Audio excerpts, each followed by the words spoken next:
Thưa thầy, em là Trần Việt Hoàn, mã số sinh viên là 2021-2544.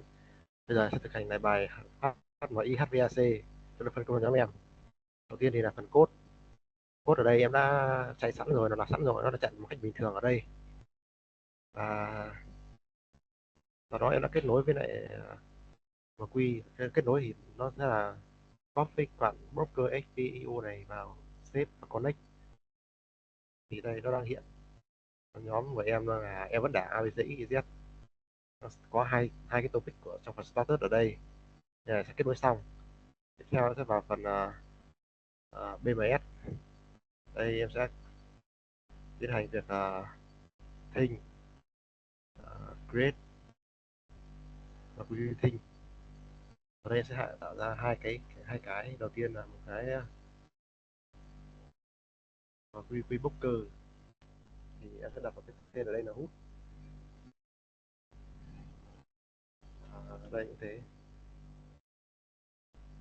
booker name thì nó là cái này, kết nối create thinh.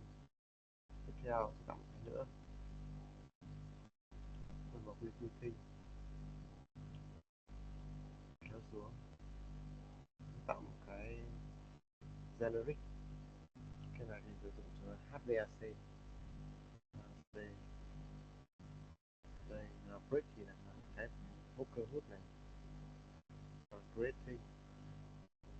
Tiếp theo là nó đang online đây rồi. Tiếp theo sẽ bắt đầu là add channel. Add channel. Channel đầu tiên là nhiệt độ.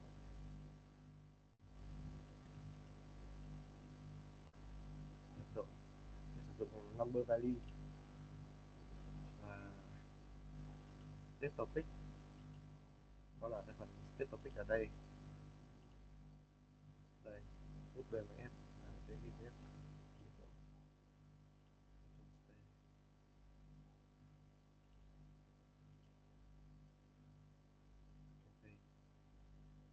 Create, có một cái nhiệt độ ở đây. Đó, sẽ có một cái number point. Cái này thì khá đơn giản, chỉ cần add link, create new, sau đó bấm vào đây xong. Đây là có một cái sẵn ở đây rồi. Tiếp theo sẽ add một cái channel thứ hai. Channel này là set point. Set point, set point.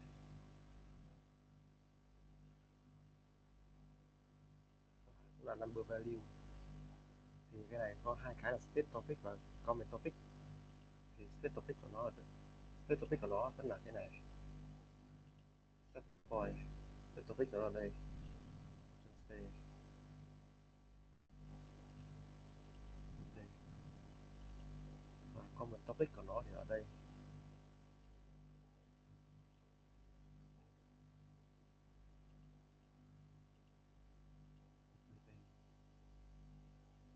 Đây là xong.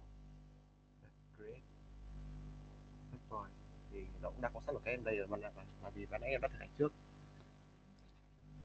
Thứ ba, add một cái channel nữa. Channel này tên là quạt.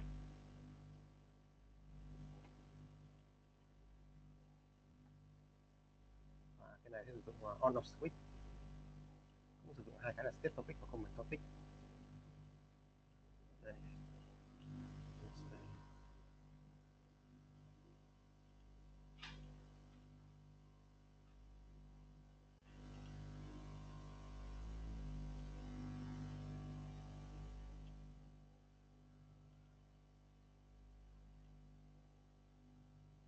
Thì đã copy xong. Cái này thì sẽ CMD. Tiếp theo sẽ là create,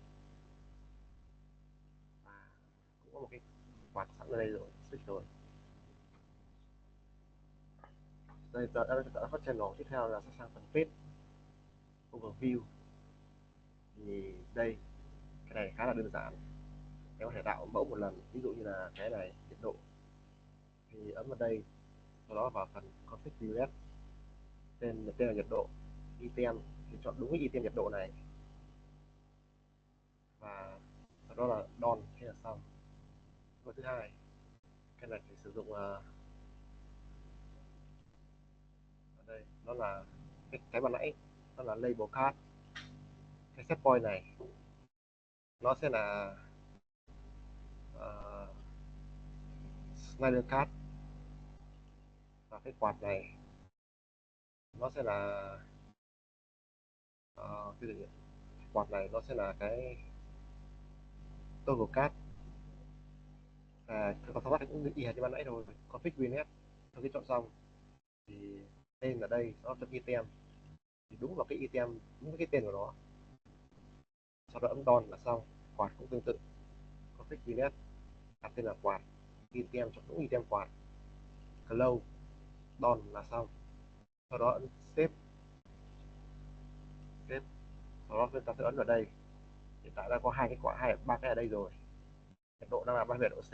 Set point có thể điều chỉnh lên điều chỉnh xuống, quạt cũng có thể bật lên và bật xuống. Set point này thì nó có thể khiến cho cái đèn chuyển đổi lên xuống các kiểu. Mà nếu mà kéo xuống thì đèn đỏ sẽ sáng, kéo lên cao thì xanh sẽ sáng. Quạt này khi bấm lên thì nó sẽ chạy, khi đấy thì sẽ tắt. Thuyết trình của em đến đây là kết thúc. Cảm ơn thầy đã lắng nghe.